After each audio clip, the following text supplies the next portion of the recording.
Hey, look, like if you bought this record to learn how to speak hip from a record man, that is the squarest thing I ever heard of. I mean, wow. But, look, so like you bought it, you must need it. So that was a smart move, you know what I mean, or something?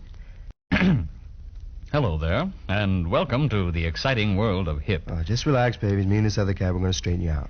This is a new departure in language instruction for English-speaking people who want to talk to and be understood by jazz musicians, hipsters, beatniks, juvenile delinquents, and the criminal fringe. What time is it, man? I got to make a phone call. Shh. The twilight world of the American hipster is an important American subculture with a language all its own. To enable you to speak this language of hip exactly like the hipsters themselves, we've provided an actual hipster to teach you the correct pronunciation and delivery of his language. Ray. Ladies and gentlemen, your instructor, Mr. Geets Romo. Look, this is going to be a long session, man. Let's head out for some pizza or something, yeah? Mr. Romo, would you speak into the microphone, please? I just want to say this is a wonderful thing, what you're doing, so the public can pick up on what's happening, straighten everybody out and let them know where this whole other scene is, where it's at. So everybody will stop coming on all the time. And then we'll get, world peace. Lesson 1. Basic hip. Basic to hip is the concept of digging, to dig. Mr. Geets Romo, how would you define dig? Well, man, like when you dig something.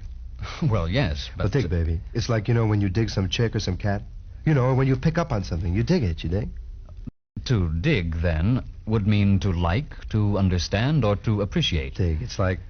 No, it's more like in music, you dig? You know what is a quarter tone?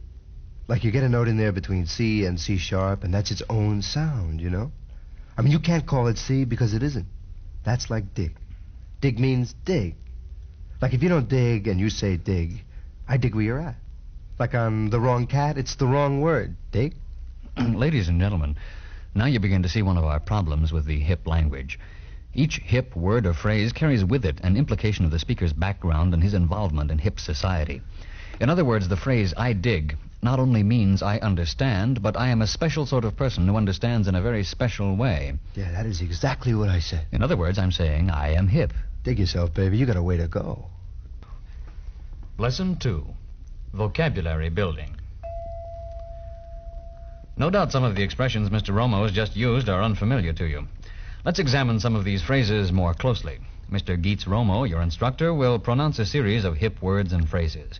After each one, there will be a pause so that you can repeat the phrase aloud. Mr. Romo. Dig. Dig it. Dig yourself, baby. Dig the chick. Dig the cat. Dig the shades on the cat. Yeah, that's where it's at. Dig. Squares. What a drag. What a bring down. Later, for that matter. Forget it. Greetings and farewells. Greetings. Hey, do you have any idea how boring this must be? Oh, what a drag. Please, Mr. Romo, just read your little list. Oh, man. Hey, what's happening, baby? What's shaking, man? Hey, there you go. Hey. And farewells. Hey, I'm going to split. This is a drag. I'm going to cut. You got eyes to split? Let's make it. You going uptown? I got wheels. Want to ride? My shorts outside. Hey, we're going to get in the wind. Later. In the pad. No, will you tell him to stop beating that gong, man? It's a drag. It's very hard on the nerves. Oh, I'm sorry, Mr. Romo. Charlie, all right, the gong. Please, my words. In the pad. No. I would dig to pick up on some sounds. Turn on the box. Put on some sides. Hey, man, get in the horn, call some freaky people, and we'll have a scene. Oh, we'll have a scene. Hey, man, this is all wrong. Who can learn anything with all these words out of there where they're supposed to be, Dig the cat, see the cat run, dig Geets who read. Anyway, man, you left out a very important thing about the pad. Well, what is that, Mr. Romo?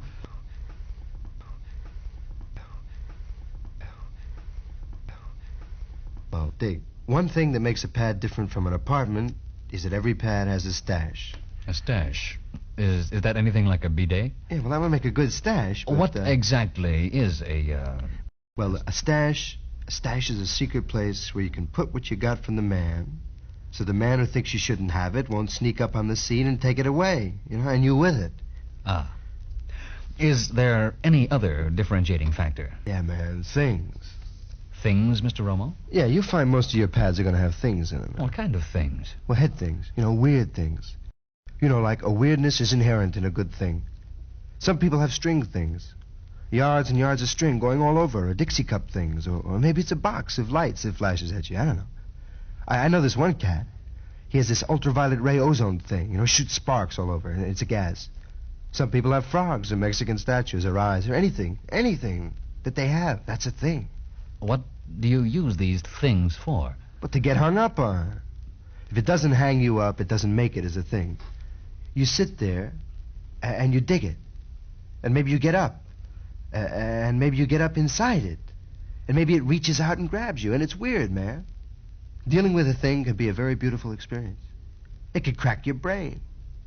Some people have things hung all over their beds so they can dig them before they fall out. And that could be very comforting. Oh, that's another thing. And this is very important. You fall out in your pad. Now, it's very uncool to fall out in somebody else's pad, man. You can nod in somebody else's pad. Nod, that's like a very hip nap. Yeah, you can nod there, if it's a cool friend and if you're tight with him. But you don't want cats to fall out on you, because sometimes they're there for days, and you scream split, and they don't even hear you. You have to keep stepping over them, and they hang up the bathroom, and it's a stone drag, believe me. It can be very dangerous to fall out someplace where you don't know the cats too well, because then you're helpless, and you're an easy victim. I know this one cat, he fell out in some freaks, And when he came up, he was tattooed from head to foot with an editorial from the New Republic. Very dangerous to fall out. The loose wig. One interesting fact about the hip language seems to be that quite often you'll say one thing when you mean exactly the opposite. For example, you will use words such as crazy or nutty to indicate approval. Right. Like you take a very freaked out chick. If she grooves, and if she's got something happening for her, you say, that chick is insane. What you mean is like she's a, what do you call it? A good person. Would you say the hipster's preoccupation with insanity would indicate a rejection, or at least a deep questioning, of the traditional separation of normal and abnormal, sanity and insanity? In other words, a deliberate reassessment and reevaluation of the bourgeois standards of morality and tradition? No. No, I wouldn't say that. No, I would never say that, man. Dig. Say you're talking about this cat. Say he's a musician, and he really makes it, you dig? I mean, he's into something. He's free, and he swings. Then you say, that cat has got a loose wig. Because it's very important to work on your brains. Smash your brains, crack them. Yeah? That's when it can start happening for you. I see. St. Teresa once used the phrase, breaking the mind's barriers. She did, and that's very hip. St. Teresa swings, so does St. John of the Cross. I mean, the Spanish one. But dig, you see all these cats running around desperately afraid they're going to flip, And they're running around holding themselves together with scotch tape and chicken wire and 18 martinis for lunch. Juice heads are the lowest, man. And they're all afraid they're going to crack and explode all over their friends. And it'll be very messy and embarrassing. And they're going to blow their gig at the agency. And the finance company is going to come and repossess the children. And it's going to be the end of the world, Much hipper just to relax and flip. Groove with it.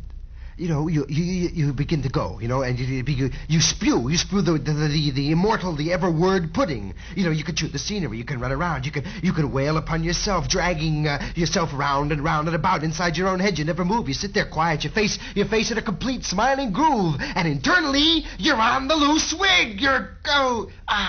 Yes, I dig it. It's too much. Yeah.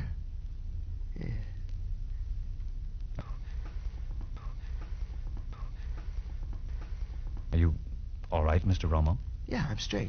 Hey, you don't look so hot, though. What's the matter? You did give me a bad moment or two there, I must admit. I'll get you a glass of water, huh? Now, dig, baby, was that so bad? The sky did not darken, nay, the earth did not open. Everything's a groove.